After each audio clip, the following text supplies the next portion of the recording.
Salut, c'est Marc. Alors dans la vidéo d'aujourd'hui, j'aimerais vous parler d'un sujet dont on nous rabat les oreilles en permanence, c'est ce fameux argument « c'est dans votre tête ». Donc quand vous avez des intolérances alimentaires et qu'on vous dit « ah ben on a fait le tour de la question », alors que ce soit les médecins ou que ce soit les amis, la famille qui sont pas convaincus, on vous dit ben, « c'est dans votre tête ». Et l'argument vient assez facilement. Alors pourquoi j'ai envie de parler de cette vidéo? C'est parce que j'ai vu récemment une information concernant une maladie, une catégorie de maladies qui a trouvé sa place dans un manuel très important pour les psychiatres et les médecins neurologues. C'est en fait un manuel qui est mis à jour tous les quelques années et la dernière version date de 2013 et en 2013 on a ajouté une nouvelle maladie et cette nouvelle maladie elle a trouvé sa place au niveau des troubles alimentaires assez proche en fait de l'anorexie, de la boulimie, juste à côté, on a placé cette nouvelle maladie. Alors j'ai pris certaines notes, je vais vous dire tout de suite de quoi il s'agit. Et j'aimerais aussi, donc dans un premier temps, je vais vous parler des 4 critères qui sont utilisés pour définir cette maladie entre guillemets. Et puis je vais vous expliquer ensuite, dans un deuxième temps, ce qui me paraît un petit peu bizarre, aberrant ou pas très bien pensé par les personnes qui ont décidé d'inclure cette nouvelle maladie dans ce manuel.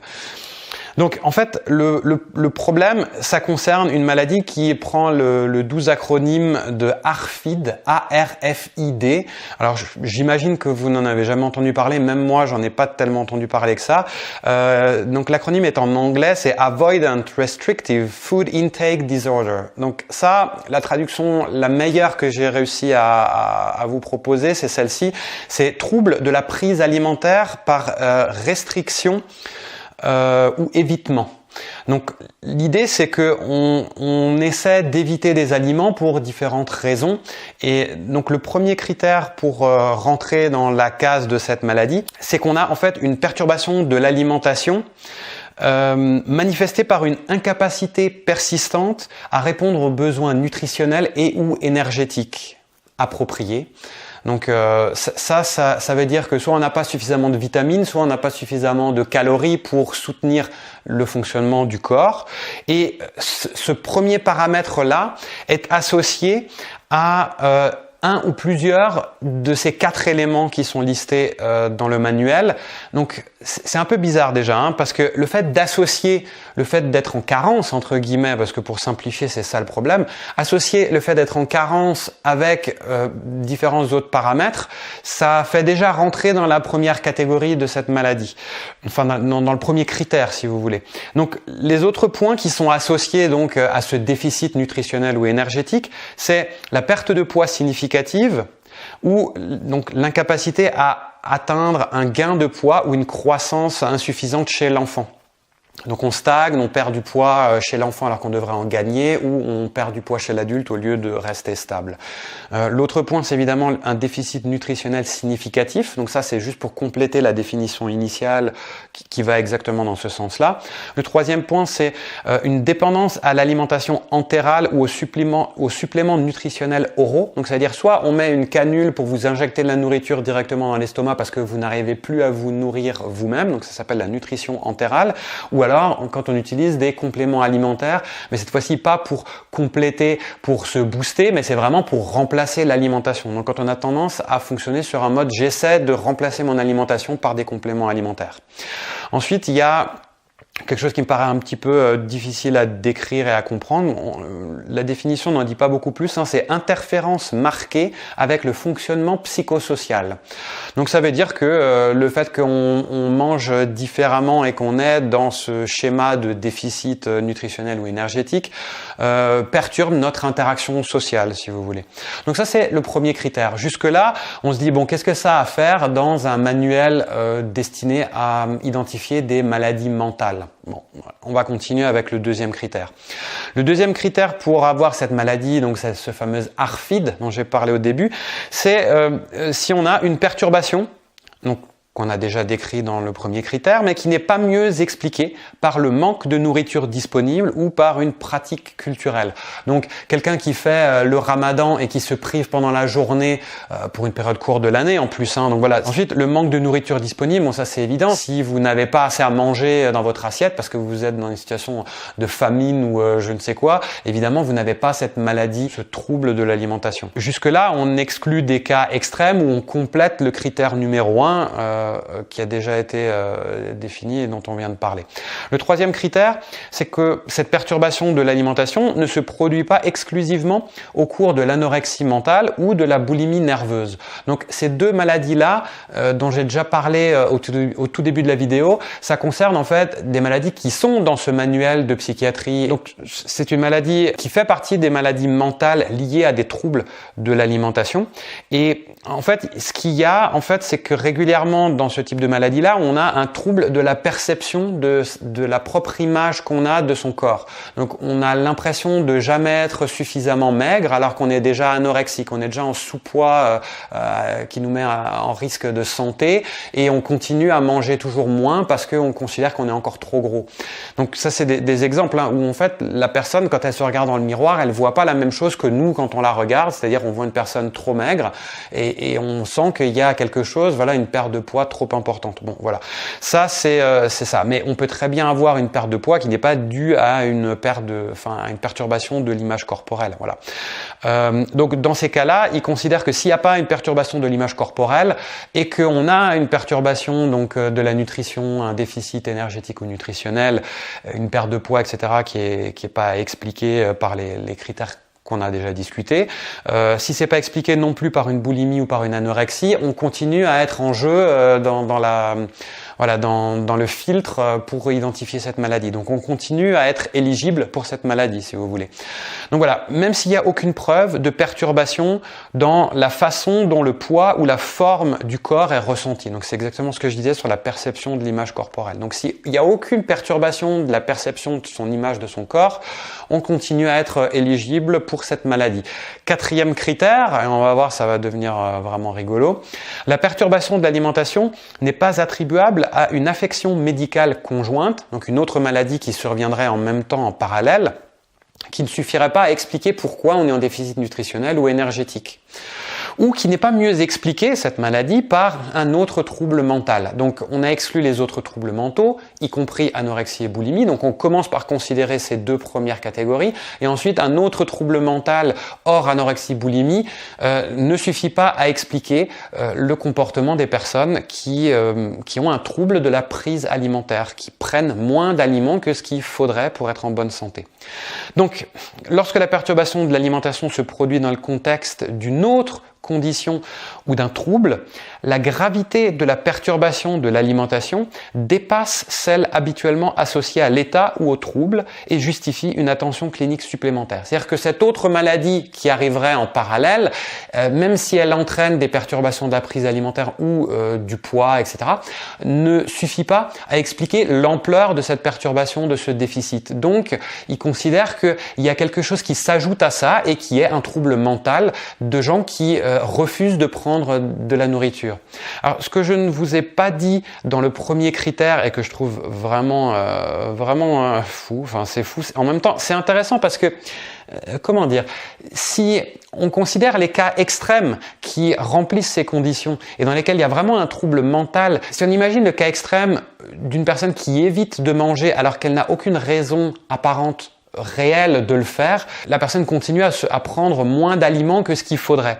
Et donc, la raison pour laquelle cette perturbation de l'alimentation arrive selon ce manuel, ce serait par manque d'intérêt apparent dans l'alimentation ou les aliments, un évitement fondé sur les caractéristiques sensorielles des aliments, donc une texture, un goût, quelque chose qui vous revient pas, et ben du coup vous évitez ces aliments et vous mangez moins que ce qu'il faudrait, mais jusqu'au point d'en tomber malade. Donc ça, c'est effectivement des cas où on n'a pas besoin d'être boulimique ou anorexique pour avoir ce type de problème, et cette définition, elle était initialement faite pour cette catégorie de personnes, je pense. Donc c'est un trouble qui est pas fréquent dans la population. Et le troisième point, c'est celui qui me perturbe le plus et qui me paraît pas être à sa place, et vous allez me dire ce que vous en pensez vous aussi, préoccupation concernant les conséquences aversives de l'alimentation. Alors, qu'est-ce que ça veut dire tout ça? Ça veut dire que si quelqu'un se dit « je mange cet aliment qui me fait du mal, donc plutôt que de me sentir mal, d'avoir mal à cause de cet aliment, je vais l'éviter. » Et je vais l'éviter au point de tomber en déficit, en carence nutritionnelle et ou énergétique. Donc, pas assez de calories, pas assez de vitamines ou la combinaison des deux, simplement parce que je préfère éviter des aliments qui me font du mal.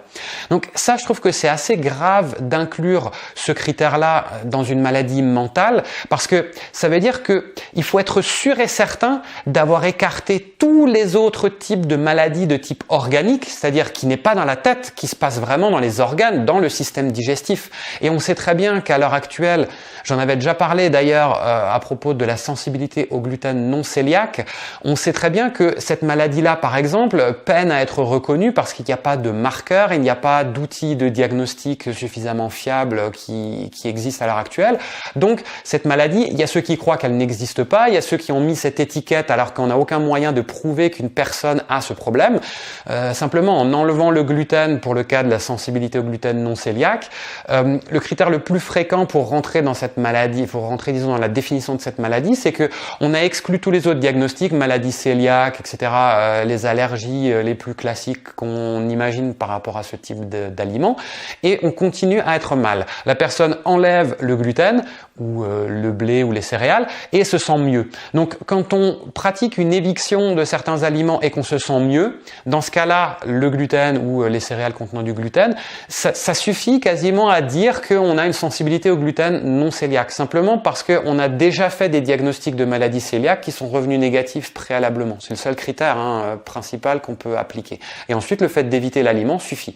Mais dans cette définition-là de cette maladie mentale, s'il y a d'autres aliments que le gluten qui provoquent des problèmes digestifs pour une personne, on a maintenant cette sensibilité au gluten non cœliaque. Ok, c'est pas c'est pas facile à diagnostiquer. La plupart des médecins ne croient même pas que c'est une pathologie qui existe. Il n'y a pas de prise de sang, d'analyse qu'on peut faire pour le visualiser. Alors imaginez un aliment autre que le gluten, qui est pourtant assez à la mode, dont on parle beaucoup et dont on prend conscience de plus en plus dans les dernières années que c'est important d'y être attentif si on a des problèmes de santé par rapport à des questions d'inflammation ou autres qui peuvent être stimulés, activés par certains types d'aliments.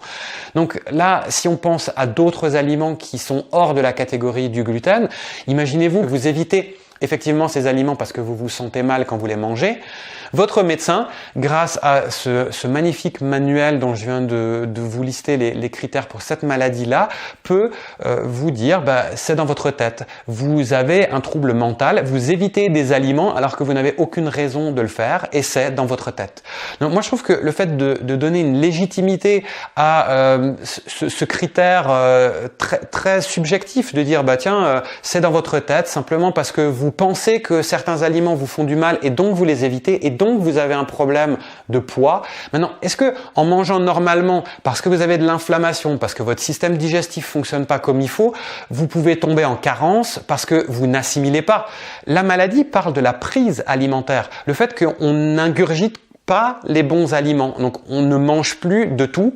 Quand on évite certains aliments, on peut rentrer en carence. Et ils établissent un lien de cause à effet, alors qu'en réalité, ils ne prouvent pas qu'il y a une cause et un effet. Ils disent qu'il y a une association. La personne mange moins ou évite tel aliment et d'un autre côté, on a une perte de poids, on a des déficits nutritionnels. On ne sait pas si les déficits sont arrivés avant le fait d'éviter ces aliments, si le fait de manger ces aliments perturbe à tel point le système digestif que l'assimilation ne se fait pas comme il faut, et imaginez que ça échappe au diagnostic d'un gastro-entérologue, vous allez effectivement voir un neurologue ou un psychiatre, ça y est, la maladie elle est dans votre tête. Si moi j'avais écouté ces critères-là, eh bien moi j'aurais cette maladie-là, j'aurais l'ARFID, donc ce trouble de la prise alimentaire par restriction ou évitement.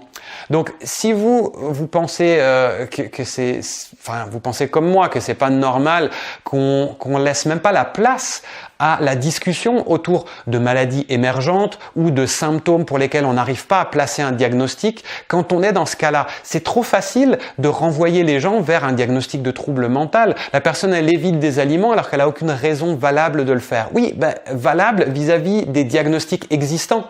Mais si une maladie, pour l'instant, n'a pas un diagnostic associé à cette maladie, qu'on n'arrive pas à identifier le mécanisme, il y a énormément de maladies qui sont dans ce cas-là, eh bien, on ferme la porte très rapidement et très facilement à certaines catégories de symptômes ou de maladies pour lesquelles on n'a pas de diagnostic et on tombe dans ce piège de trouble mental.